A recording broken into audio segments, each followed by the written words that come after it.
Hello and welcome to this in-depth analysis of the poem My Last Duchess by Robert Browning. I am Sanket Kumar Jha, an assistant professor in English at Lalit Narayan Mithila University, Darbhanga, Bihar. The poem My Last Duchess first appeared in Browning's collection Dramatic Lyrics, published in 1842. My Last Duchess is a dramatic monologue, a form of poetry narrated by a single speaker. The speaker talks to a listener who is silent. For more information on Robert Browning and dramatic monologues, please visit the link given in the description of this video. This poem is based on the life of Duke Alfonso II, the 5th Duke of Ferrara, Italy, who ruled from 1559 to 1597. My Last Duchess consists of 28 heroic couplets, but the lines are not end stops but enjambments, that is, the sentences run beyond the end of the verse line or couplet. Here you can see the count. Your master's known munificence is ample warrant that no just pretense of mine for dowry will be disallowed. These three verse lines stand for a single sentence. Hence we will break the verse lines in sentences for a good understanding of the poem. In the poem, the Duke is talking to an emissary about his first wife, Lucrezia de Medici, who died under suspicious circumstances 3 years after marrying the Duke. That's my last The Duchess. title, My Last Duchess, Ferrara.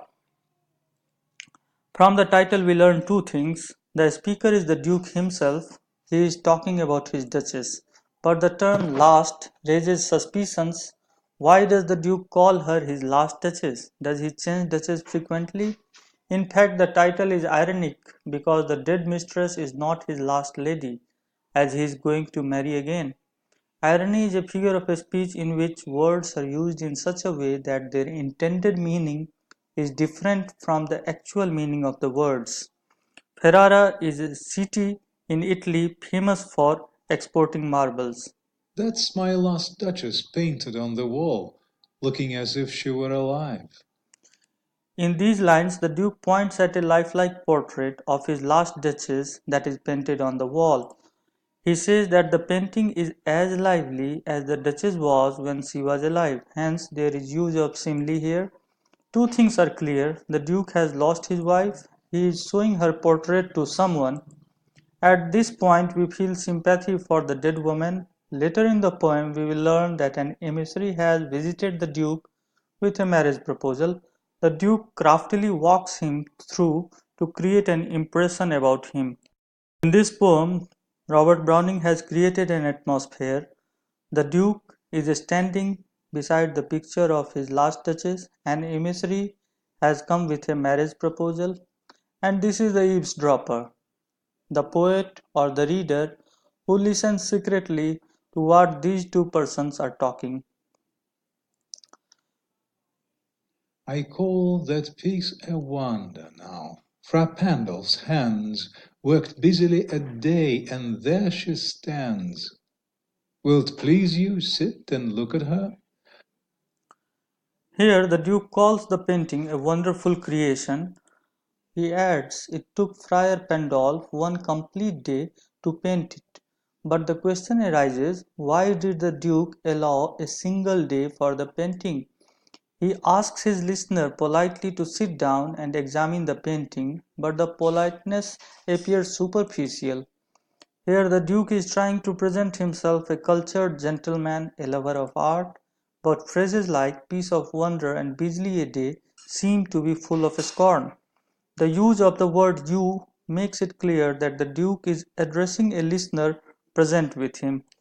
I said Fra Pandolf by design, for never read strangers like you that pictured countenance, the depth and passion of its earnest glance.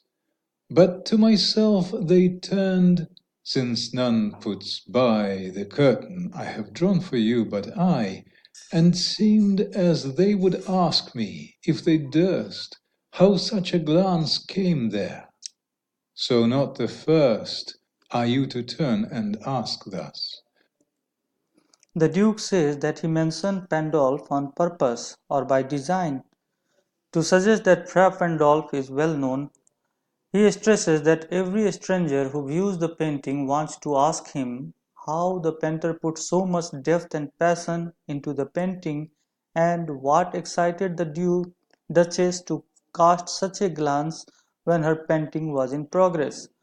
But they dare not ask him. Parenthetically, he says that he does not allow anyone to draw the curtain except himself. In these lines, the use of the word its instead of her suggests that the Duke is more interested in the painting than the real woman. The painting symbolizes how he objectifies women as property or possessions. So 'twas not her husband's presence only called that spot of joy into the Duchess' cheek. The Duke addresses the listener as Sir and says that it was not just her husband's presence that made her blush in this way as appears in the painting. He hints that his mistress would blush at the presence of any man. The Duke is quite possessive of the Duchess. He believes that only his presence should have made the Duchess blush that way. Despite all the concealing ideas shown by the Duke, it is evident that he was jealous about the nature and character of the Duchess. Perhaps Fra Pandolf chanced to say, "Her mantle laps over my lady's wrist too much," or "Paint must never hope to reproduce the faint half-flush that dies along her throat."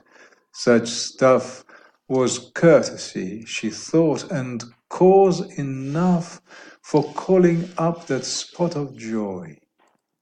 The Duke guesses what might have caused the Duchess to blush.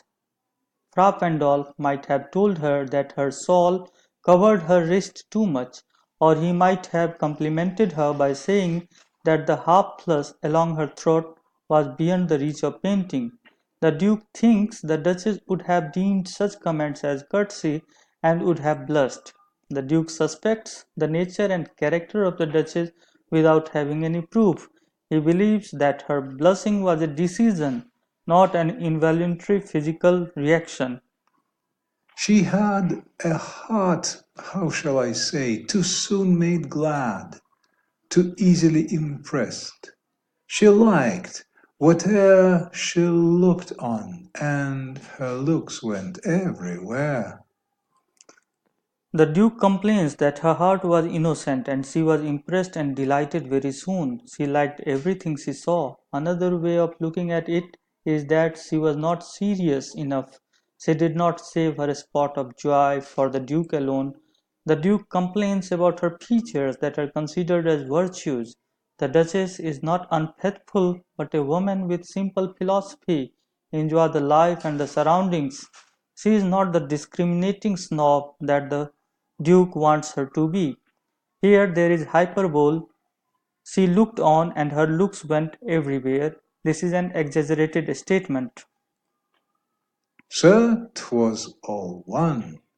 My favour at her breast, the dropping of the daylight in the west, the bough of cherries some officious fool broke in the orchard for her, the white mule she rode with round the terrace, all and each would draw from her alike the approving speech, or blush at least.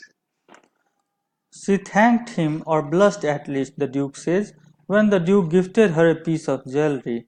But a pretty sunset in the west, a branch of cherries brought for her by an officer's servant, or a ride on her white mule all gave her equal pleasure. She approved of such things and blushed. An officer's person is someone who pokes their nose in and starts doing things when they are not wanted. These lines make it clear that the Duchess was not promiscuous but a generous and kind-hearted lady. There is alliteration in these lines, the drooping of the daylight in the west. There is repetition of consonantal sound "d". The Duke presents her generosity as a flaw in her character. She thanked men, good, but thanked somehow, I know not how, as if she ranked my gift of a 900 years old name with anybody's gift. Who'd stoop to blame this sort of trifling? The Duke complains that the Duchess thanked men, that was good. But her way of thanking was not appropriate. She did not understand how much superior his 900 years old name was in comparison to any gift given to her by others. The Duke asks his listener a rhetorical question: who would lower himself and bother to have an argument with the Duchess about her indiscriminate behavior? The Duke suggests that his family had been ruling Ferrara for nearly 1,000 years. By making the Duchess his wife, he gave her the best thing in her life, and she must not have enjoyed or craved after simple things. He implies that he could not lower himself to discuss such matters with the Duchess. Even had you skill in speech, which I have not, to make your will quite clear to such an one and say just this or that in you disgusts me, here you miss or here exceed the mark, and if she let herself be lessoned so, nor plainly set her wits to yours forsooth, and made excuse, in that would be some stooping, and I choose never to stoop. The Duke claims that he is not a skilled speaker. He could not express his disgust by saying, "You have made a mistake here," or "You have crossed the line there." He also suggests that she might have resisted such advices or would have made excuses for her behavior instead. But even if he were a skilled speaker, the Duke says, it would have been beneath his dignity to talk on such matters. Now, after reading these lines, we think how crafty this Duke is. He can speak so well, but says he does not have the gift of speech. He imagines things that were not there. He is an egoist, full of pride and cunning. In these lines, her wits to yours forsooth and made excuse. There is assonance as there is repetition of vowel sounds. Oh, sir, she smiled no doubt whene'er I passed her, but who passed without much the same smile? This grew, I gave commands, then all smiles stopped together. There she stands, as if alive. The Duke admits that the Duchess was sweet to him. She did smile whenever he passed by her, but she displayed same sweetness for everyone in the same way. He claims that her kindness grew and then he gave commands, and as a result all smiles stopped together. In this sentence, all smiles stopped together, there is euphemism. The Duke does not say the Duchess died, rather he says all smiles stopped together, and the command he gave is obviously the command to kill the Duchess. Notice the contrast between kindness and command. The Duke seems happier now with a painting of her because he can control who gets to look at the joy in her face, because only he can draw the curtain from the painting. Will't please you rise? We'll meet the company below then. I repeat, the Count your master's known munificence is ample warrant that no just pretence of mine for dowry will be disallowed, though his fair daughter's self, as I avowed at starting, is my object. Nay, we'll go together down, sir. The Duke now invites the emissary to get up and go back downstairs to the rest of the company. He tells the emissary that he knows about the Count's wealth, hence he expects to get a handsome dowry, but his main object in the negotiations is the daughter of the Count. The emissary is about to leave. The Duke stops him and insists that they will go downstairs together.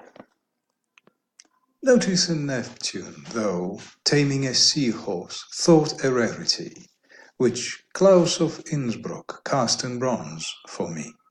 Before the Duke and his listener leave the gallery, the Duke points out one more of his art objects, a bronze statue of Neptune, the god of the sea, taming a seahorse. Clearly, the Duke views himself as a god and he wishes to tame his wife to do whatever he wishes her to do. To sum up, jealousy, hatred, and power are the major themes of this poem. Thank you for watching. Subscribe and share. Thank you again.